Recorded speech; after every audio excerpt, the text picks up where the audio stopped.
समाचार अब तक, सत्य का साहस। मसाज सेंटरच्या नावाखाली रिलॅक्स स्पा अँड सलून मध्ये आंबट शौकीन ग्राहकांना महिला पुरवल्या जात होत्या। या मसाज सेंटरच्या मालकांचा मानकापूर रोडवर 2 हॉटेल्स असल्याची प्राथमिक तपासात समोर आले आहे।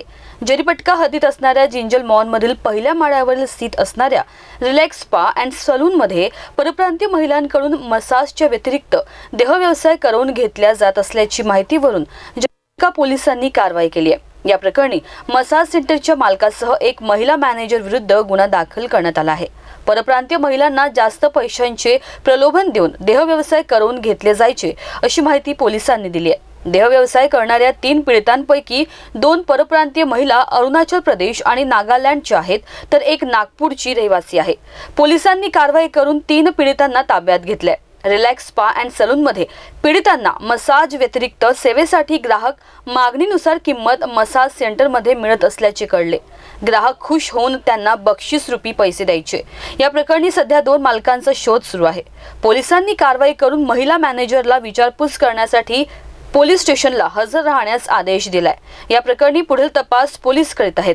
ही कामगिरी सामाजिक सुरक्षा विभागाचे पोलीस निरीक्षक कविता इसारकर यांच्या मार्गदर्शनात टीमने केली आहे। आपल्याला माहिती होती की जरीपटका हद्दीमध्ये जे जिंजर मॉल आहे तिथल्या पहिल्या माळ्यावर एक रिलॅक्स स्पा आणि सलून आहे, पार्लर आहे। तिथे काही परप्रांतीय महिलांना आणल्या जातं आणि त्यांच्या मार्फतीने मसाजच्या व्यतिरिक्त देह व्यापार त्यांच्याकडून करून घेण्यात येतो। त्याच्याकरता त्यांना वेगळे पैसे ग्राहकाकडून अधिकचे पैसे देण्याचं प्रलोभन दाखवण्यात येतं आणि ग्राहकांकडून त्यांना वैयक्तिकरित्या प्रत्यक्ष बक्षीसच्या स्वरूपामध्ये किमान 2000 किंवा त्याहून अधिकची रक्कम देण्यात येते। त्या व्यतिरिक्त त्यांना पगार पण देण्यात येतो, जो की मसाज पार्लर मध्ये त्या काम करत आहे असं त्यांना दाखवलं जातं।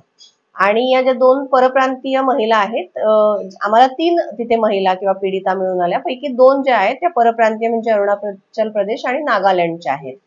आणि त्यांना त्याचे जे चालक मालक आहेत त्यांचे 2 हॉटेल आहेत, ताज पॅलेस नावाचे मानकापूर येथे, तेथेच त्यांना वर त्यांनी जागा दिलेली आहे। आणि त्या व्यतिरिक्त त्या इथे नवीन असल्यामुळे त्यांना फारशी माहिती नसल्यामुळे त्यांना एक ऑटोवाला पण पुरवण्यात आलेला आहे। आम्ही जी कारवाई केली तिथे आम्ही गेल्यानंतर आमच्या ते लक्षात आलेलं, आम्हाला 3 पीडिता मिळून आलेल्या, जे मी आता सांगितलं त्याप्रमाणे, एक नागपूरची आणि 2 नागालँड आणि अरुणाचलच्या आहे। त्यांना मोठ्या प्रमाणामध्ये पगार पण देण्यात येतो आणि त्या व्यतिरिक्त ग्राहकांकडून त्यांना प्रत्यक्षरित्या बक्षीस पुरवण्यात येतं।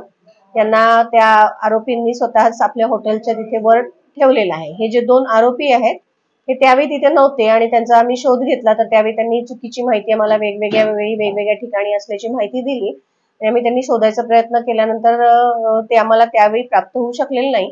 त्या व्यतिरिक्त तिथे एक मॅनेजर होती जी ते चालवत होती, तर ती असे 3 आरोपी ते चालवतात, चालक मालक आणि मॅनेजर। आरोपी 3 आहेत, पैकी अटक फक्त मॅनेजर आहे, रक्षा शुक्ला नावाची मुलगी। याच्या व्यतिरिक्त जे महत्वाचे 2 आरोपी आहेत ते यामध्ये आम्हाला 3 आरोपी निष्पन्न झालेले आहेत। पैकी एक आहे निसार भाटी म्हणून, जो ज्याने ती जागा भाड्याने घेतलेली आहे। त्यांचे लहान भाऊ आहे फिरोज भाटी म्हणून, जे ते चालवतात। आणि त्याच्या व्यतिरिक्त त्यांनी एक मॅनेजर ठेवलेली रक्षा शुक्ला म्हणून ती। हे 2 आरोपी आम्हाला मिळू शकले नाहीत प्रयत्न केल्यानंतरही। आणि रक्षा शुक्ला हिला आम्ही त्यावेळी रात्रीची वेळ असल्यामुळे, महिला असल्यामुळे सूचनापत्र देऊन आज सकाळी पोलीस स्टेशनला बोलवलेलं आहे। साधारण सप्टेंबर-ऑक्टोबर पासून सुरू आहे। या परराज्यातल्या महिला आता 2 महिन्यापूर्वी आलेल्या असल्या तरी पूर्वी पण तिथेच परराज्यातल्या महिलांनाच बोलवण्यात आलेलं होतं। हे साधारण 2-3 वेळा झालेलं आहे। आता या ज्या महिला आलेल्या आहेत या 2 महिन्यापासून आलेल्या आहेत। आणि याच्यामध्ये सौदा असा असतो की एक बेसिक कॉस्ट जी असते ती दिल्या जाते मसाजच्या नावावर, ती काउंटरवर दिल्या जाते आणि त्यानंतर त्या महिलांकरता, ती कोणती महिला आहे त्याच्यानुसार तिला 2000 ते त्याहून अधिकचं बक्षीस देण्यास सांगितलं जातं ग्राहकाला। आणि ते प्रत्यक्ष ती आतमध्ये सेवा पुरवत असताना त्यांना ते बक्षीस प्रत्यक्ष देण्यात येते। समाचार अब तक रिंकू पांतावने, नागपूर।